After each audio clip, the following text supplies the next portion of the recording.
कि मूंगी की 4 लाख टन का जो उनका अब क्रॉप आई है उसमें से 10% भी सरकार ने खरीद नहीं करी और हमारे मुख्यमंत्री हेलीकॉप्टर से देख के किसानों से बिना बात किए उनकी बात तक नहीं पड़ी। अब उनके घरों में मच्छर पैदा हो रहा है, बीमारी फैल रही है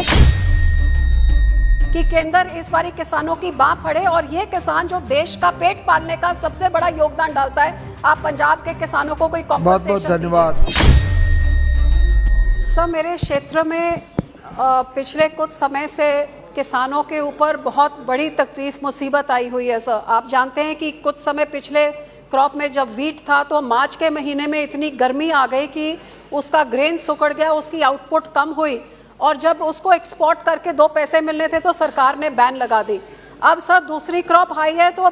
बरसात करके इतना बड़ा बाढ़ आ गई है सर कि उधर लगता है कि खेत नहीं, अब वहाँ पे नदियाँ बह रही हैं, उसका सारी फसल खराब हो गई। इससे पहले सर अब नरमा जो कॉटन क्रॉप है लगातार 3 साल उसमें बीमारी लग रही है, कभी सुंडी कभी सफ़ेद मच्छर, और इस करके किसानों को पली पलाई फसल को उनको अपरूट करना पड़ रहा है। सर इस बार हमारी सरकार ने, मुख्यमंत्री ने सारे किसानों को कहा कि आप मूंगी की फसल आप बीजिए और आपको 7,225 का आपको MSP में सरकार खरीद करेगी। लेकिन इतनी दुख की बात है सर कि मूंगी की 4 लाख टन का जो उनका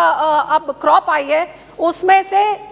10% भी सरकार ने खरीद नहीं करी और 90% किसानों को MSP के नीचे प्राइवेट प्लेयर्स को 5-6 हज़ार में बेचना पड़ा है। और सर एक तरफ से बाढ़, एक तरफ से बीमारी, एक तरफ से MSP नहीं, गरीबों के मकान बाढ़ में रुल गए हैं, मजदूरी सारी खत्म होगी और हमारे मुख्यमंत्री हेलीकॉप्टर से देख के किसानों से बिना बात किए उनकी बात तक नहीं पड़ी। अब उनके घरों में मच्छर पैदा हो रहा है, बीमारी फैल रही है और यहाँ पे हमारे मेंबर ऑफ पार्लियामेंट, हमारे प्रेसिडेंट सुखबीर सिंह बादल, वो जाके मदद हम लोग कर रहे हैं, लेकिन हमारी सरकार कुछ नहीं कर रही। आपके माध्यम से मैं सरकार से अपील करती हूँ कि केंद्र इस बारी किसानों की बात पड़े और ये किसान जो देश का पेट पालने का सबसे बड़ा योगदान डालता है, आप पंजाब के किसानों को कोई कॉम्पेंसेशन बहुत धन्यवाद।